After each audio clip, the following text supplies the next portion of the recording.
ఆంధ్రప్రదేశ్లో అత్యంత కీలకమైన ఓ శాఖ మంత్రి మీద సీఎంఓ స్పెషల్ నిఘా పెట్టిందా? అక్కడేం జరుగుతుందో ఎప్పటికప్పుడు ఆరా తీస్తుందా? మంత్రి చుట్టూ ఉన్న ప్రైవేటు వ్యక్తుల నిర్వాకాలు ఆ స్థాయిలో సర్కార్ని ఇబ్బంది పెడుతున్నాయా? ఇంకా చెప్పాలంటే ప్రభుత్వ పరువును రోడ్డుకి ఈడుస్తున్నాయా? ఎవర మహిళా మంత్రి? ఈ ఛాన్స్ దొరకడమే గొప్ప అన్న విషయం, మంచి తరుణం మించిన దొరకదంటూ ఆమె తెగ దండుకుంటున్నారన్న ఆరోపణలో నిజముందా? ఆంధ్రప్రదేశ్ మంత్రివర్గంలో అత్యంత కీలకమైన శాఖను చూస్తున్నారు ఆ మహిళా మంత్రి. ఉత్తరాంధ్రకు చెందిన సదరు మినిస్టర్ చుట్టూ ఇప్పుడు వివాదాలు ఓ రేంజ్లో ముసురుకుంటున్నాయట. ఆ మంత్రి పేషీలో జరుగుతున్న వ్యవహారాలు చూసి ప్రభుత్వ పెద్దలకే దిమ్మ తిరిగి మైండ్ బ్లాంక్ అవుతున్నట్టుగా చెప్పుకుంటున్నారు. ఒక్కటి కాదు, రెండు కాదు, రకరకాల వివాదాలతో టాక్ ఆఫ్ ది క్యాబినెట్ అవుతున్నారట ఆమె. రాక వచ్చిన అవకాశం, ఇలాంటి ఛాన్స్ మళ్లీ మళ్లీ వస్తుందో రాదో, దీపముండగానే ఇల్లు చక్కబెట్టేసుకుందామన్నట్టుగా మంత్రిగారి వ్యవహారం ఉందన్న గుసగుసలు పెరిగిపోతున్నాయి. ఇంకా నాటు భాషలో చెప్పాలంటే, ఎందులో ఛాన్స్ దొరికితే అందులో ఆమె పొలిగెట్టి పెట్టి ఊడ్చేసుకుంటున్నారన్న టాక్ నడుస్తోందట ఏపీ సచివాలయ వర్గాల్లో. ఇదంతా చూస్తున్న ఆమెకు అత్యంత సన్నిహితులు సైతం మా మేడం అంటే మేడమే అంటూ సెటైర్స్ వేసుకుంటున్నట్టుగా చెప్పుకుంటున్నారు. గతంలో సదరు మంత్రి దగ్గర పీఏగా ఉన్న వ్యక్తి చెయ్యని అరాచుకోలేదు. చివరికి తిరుమల శ్రీవారి దర్శనం కోసం ఇచ్చే సిఫార్సు లేఖలు సైతం అంగడి సరుకు చేశారన్న ఆరోపణలున్నాయి. మంత్రిగారికి తెలిసే ఈ వ్యవహారాలన్నీ జరిగాయని అప్పట్లో ప్రచారం జరిగినా ఆ ఎపిసోడ్ బయటపడ్డాక ఆ పీఏను పక్కన పెట్టేశారట మంత్రి. వాడు పోతే వీడు, వీడు పోతే వాడు అన్నట్టుగా అరాచక పీఏ వెళ్లిపోయాడని అనుకుంటుండగానే ఇప్పుడు మేడం పేషీలోకి కొత్త బాయ్ ఎంటర్ అయ్యాడట.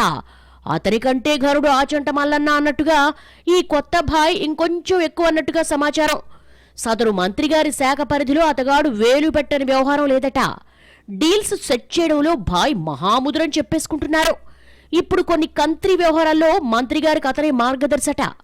లేటెస్టుగా సదరు బాయ్ డీల్ చేసిన ఓ వ్యవహారం బయటకు పొక్కి దాని తీవ్రత చూసి ప్రభుత్వ వర్గాలకే దిమ్మ తిరిగి బొమ్మ కనపడిందట. అమ్మని, ఇలా కూడా చేస్తారా అంటూ దాని గురించి విన్న పెద్దలు ముక్కున వేలేసుకున్నట్టు సమాచారం. ఆ డీల్ కు మంత్రి కూడా ఫుల్ గా సపోర్ట్ చేశారన్న గుసగుసలు గుప్పుమంటున్నాయి. ప్రభుత్వానికి అవసరమైన కంప్యూటర్స్ కొనుగోలు చేసే డీల్లో కోట్ల రూపాయల ముడుపులు చేతులు మారినట్టుగా చెప్పుకుంటున్నారు. ఇందులో ఓ కీలక అధికారిని కూడా ఇన్వాల్వ్ చేశారట సదరు భాయ్. ఈ డీల్ సెట్ కావాలంటే ఆ అధికారి అవసరం ఉంది. అదే సమయంలో ఆయనకు బలహీనత ఉంది. దాన్ని ఫుల్ఫిల్ చేస్తామని చెప్పి ముగ్గులోకి దించినట్టుగా తెలుస్తోంది. మంచి పోస్టింగ్ కోసం ఎదురుచూస్తున్న అధికారికి కీలకమైన పోస్టింగ్ ఆఫర్ చేసి డీల్ కుదుర్చుకున్నారట. ఎలాంటి జంకు గొంకు లేకుండా హైదరాబాద్లో కోట్ల రూపాయల ముడుపులు చేతులు మారినట్టుగా ప్రచారం జరుగుతోంది. అసలు ఇలాంటి వ్యవహారాలు సదరు మంత్రిగారు అసలు భయపడరు అన్న టాక్ సైతం ఉంది. వైసీపీ అధ్యక్షుడు జగన్ ప్రస్తావన వస్తే చాలు అంతెత్తున ఎగిరెగిరి పడతారు మంత్రిగారు.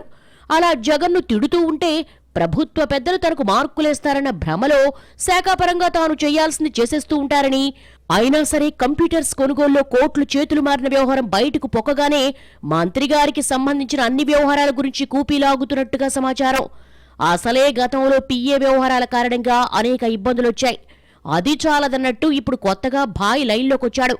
ఆ వ్యవహారాలన్నీ మంత్రికి అనుసరణలోనే జరిగాయని మొత్తం ఆమెకు తెలుసన్న నివేదిక ప్రభుత్వ పెద్దలకు అందిందట.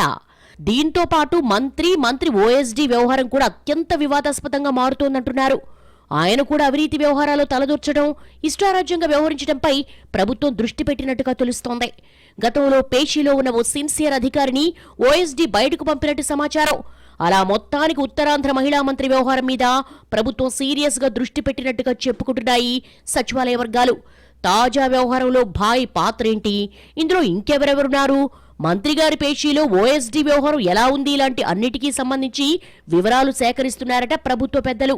ప్రస్తుతం ఈ వ్యవహారం ఏపీ పొలిటికల్ సర్కిల్స్ లో హాట్ టాపిక్ అయింది.